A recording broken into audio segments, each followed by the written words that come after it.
ai do gakwa abe ya benla nyo ai wo tro pajia kura gbo tro de kpo abo we na nyo pa to church pa mo se ka ai church enya bi na mi pa church va korolo oh amule church amo va o tro mbe church kpo evo ma nyo glon nyo ka o pa we gajojo we game papa dasako ino be gale mene e dere be azikpe amu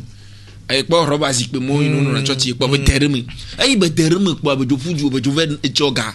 aga be jovo yene be jo magble no a magble a ne be jo bi jere ka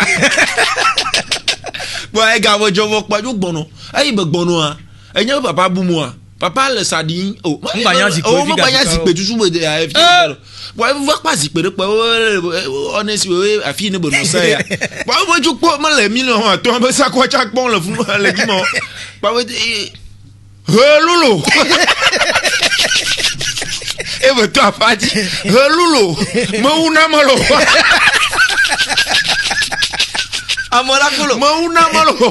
amola kulo so ti ho ya bolo ya mo bere ko abo devine ei ne ei papa le tite la hadadire devia po devia le pon devia ba kasi papa moi te pour moi c'est pas te pour ati mo gbodo mo gasa ko cha le te ei we pa oui yesu na ira mi se